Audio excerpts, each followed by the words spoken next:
Mirë mbrëma, deklarata e çuditshme e kapjes së Maduros lënë nga një ushtar i mbijetuar. Është një histori vërtet e çuditshme që unë dua ta ndaj me ju. Një histori që është ndarë tani në rrjetet sociale, ka pushtuar rrjetet sociale, disa thonë që është e vërtet, disa thonë jo. Ndaj dua ta diskutoj me ju. Por dëgjojeni me vëmendje. Ndoshta dikush nga ju e ka lexuar ose e ka parë dhe në fakt më kanë shkruar disa miq tanë këtu. Dhe unë doja që ta ndaja me ju sepse lexova shumë. Unë atë që lexova, e lexova një nga këto artikuj, e lexova në ADN Kronos, e gjeni dhe ju. Por ka edhe portale të tjera, disa thonë që nuk është e vërtet, disa thonë që është e vërtet sepse e tregojnë me disa fakte e tjera e tjera. Por unë dua ta ndaj me ju. Si gjithmonë kush është rastisht dhe nuk e ka bërë, bëjini like faqes dhe videos që jemi sërish dhe falenderoj që jemi bërë bashkë. Atëre, një ushtar i mbijetuar, sepse pse thuhet i mbijetuar, për ata që nuk e din, ndodhi një masakër për kapjen e Madurës, për ata që nuk e din.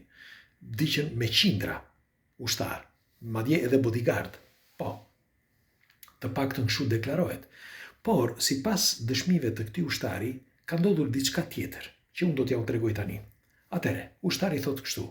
Është një ushtar me fjalë që disa thonë që është një anonim ky, është një bodyguardi një nga se i kishte këta bodyguard i kishte me 3 bloqe dhe ishte një nga këta bodyguardët e largët, ai që mbijetoi, me fjalë. Njëri nga ata që mbijetoi, sepse mbijetuan pak.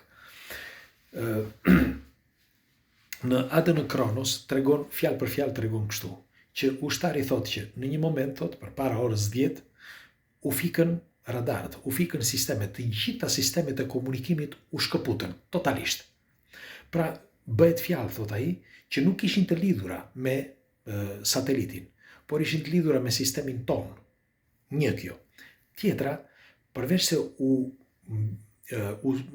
bllokuan të gjitha sistemet, qoftë telefonike, qoftë edhe sistemet radarët, çdo gjë u bllokua, ne thot dëgjuam thot që erdhën me qindra drone. Por jo një, me qindra drone. Dhe ishin drone disa nga këta shumë të vegjël. Dhe do t'ju them në fund pastaj, dëgjoni me kujdes, se çfarë mendoj unë. Dhe pasi erdhën dronet që nuk dinim se çfarë të bënim, sepse na kapën në befasi, ne nuk mund të bënim dot asgjë për momentin.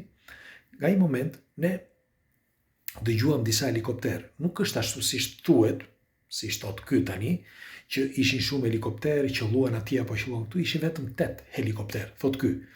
Dhe nga këta 8 helikopter zbritën poshtë vetëm pak burra. Nuk di të them thot se sa, por nga çfarë pam. Dhe këta që zbritën kishin diçka me vete, pra secili prej këtyre. Dhe që të gjithë këta nuk pash asnjë, kështu siç thot ai, që ishin të gjithë në këmbë, pra të gjithë ata që erdhën, ata që zbritën, siç thot, nga helikopteri, ishin ata që erdhën. Pra ushtarët e tjerë që i prisnin poshtë këta që zbrisnin, apo qa ishin përreth, nuk u afruan. Pra kush ishin këta, thot ky? Kush ishin? Nuk e di kush ishin. Sepse pse nuk erdhën dhe ushtarët e tjerë, por prisnin që të zbrisnin këta. Çfarë ishin këta? Çfarë kishin veshur? Ose çfarë teknologjie kishin? Sepse kur u afruan tek ne, thot ky, lëshonin disa tinguj, ose ishin disa, unë dëgjoja vetveten time, dëgjoja zërin tim brenda trurit, dëgjoja ulërima, por brenda trurit, dëgjoja, nuk e di, ishte sikur na neutralizuan trurin me pak fjalë. Mirë po, nuk ishte vetëm kjo, unë thot ai që në moment që u shpartalluan që të gjithë, sepse shumë prej nesh u vran, unë nuk pash njërin prej këtyre, pra për ata që zbritën, të vdiste ose të binte. Nuk ra njëri prej tyre, asnjë. E përsëriste njëherë, këtë shkrim e gjeni në ADN Kronos, në italisht nuk diskutohet, por edhe në portalet të tjera. Deklarata të lënë, kjo deklarata e lënë nga ky ushtari i mbijetuar, që do t'ju them tani që çfarë mendoj unë. Por përpara se të them çfarë mendoj unë nga njëra anë, nëse do flasim nga ata që nuk e besojnë këtë, mund t'jetë edhe kështu, sepse unë, të them të vërtetën, pash disa foto që nuk janë me inteligjencë artificiale, sepse i kërkuam, janë foto reale, ku Maduro bën selfie dhe bën fotografi me ata që e kapën.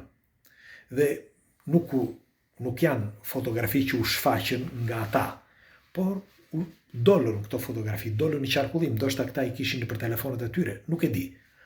Por dollën në qarkullim dhe duket që janë bën edhe testing këta që panë që nuk janë bërë me inteligjencë artificiale. Edhe pyetja është, nëse Maduro është një i burgosur, okay? Një i kapur, pse duhet bënte foto, selfie me njërin apo me tjetrin? Ai do sillej ndryshe, ma merr mendja mua, ha? Dhe tjetra, disa thonë që u rregullua çdo gjë mes Trumpit dhe presidentit. Është e vërtet kjo që thonë kështu, një pjesë e madhe, thonë që shërbimet sekrete ishin rënë dakord dhe e din këtë, që Trumpi me atë presidenti e Venezuelës, për mos të patur polemika me aleatët dhe qoftë edhe me Amerikën Latine, por edhe njëkohësisht edhe me popullin, bëri gjoja sikur u kap. Ka edhe këtë version, por unë do të them versionin tjetër që mendoj unë. Shikoni, për inteligjencën artificiale dhe për ushtarët e përgatitur, madje edhe për forca fizike të njerëzve të modifikuar gjenetikisht, keni shkrime sa të doni. Shkrime, madje edhe teste që janë bërë që nga vitet 60-70. Këto nuk janë fantazi. Me një fjalë, duhet të dini që nga vitet 60 janë bërë teste në njerëz për shumë gjëra. Për të bërë, bile unë po përgatis kam kohë dhe nuk e kam se kam me 1000 ca artikuj që duhet flas 1000 ca, 1600, 1700. Dhe një pjesë për tyre kam folur, kur i ndajmë këto videot bashkë. Sepse disa i bëjmë së bashku me çunat videot normal që tjetë më atraktive që të shikojnë njerëzit, që të kuptojnë më mirë. Dhe po thosha, kam një material ku flas për ushtarin e përsosur. Po, ushtari përsosur është krijuar dhe ka krijuar Amerika. Kjo është e vërtet. Me një fjalë, ushtari përsosur që është i përsosur gjenetikisht dhe fizikisht, nuk e vën dot poshtë as 1000 burra, nuk e vën dot poshtë.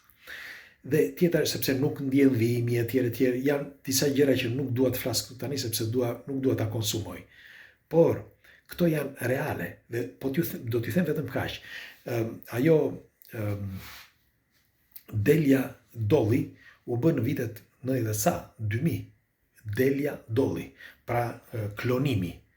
Po merrini me mend ju sa vite kanë kaluar dhe çfarë zhvillimi ka bërë njeriu sot, ë? Merrini me mend se çfarë klonimesh mund të bëhen sot dhe çfarë gjërash mund të kenë bërë sot. Dhe nuk mund ta thonë, nuk e thonë, sepse këto janë sekrete ushtarake, sekrete shtetërore të mëdha.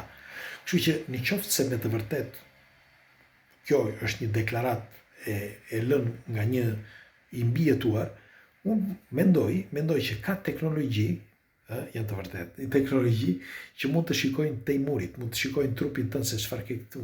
Bile mund edhe të kuptojnë se çfarë ke ti në trup, mund edhe të modifikojnë mendimin ty me anë të sistemit. Pra kanë shpikur një pafundësi gjërash, teste që janë bërë prej kohësh dhe unë jam i bindur që këto ndodhin. Ndaj doja që ta diskutoja me ju që ju çfarë mendimi keni, kush e ka lexuar këtë intervistën ose më mirë këtë deklaratën e këtij ushtari të mbijetuar. Dhe a mund të jetë diçka e tillë e vërtet?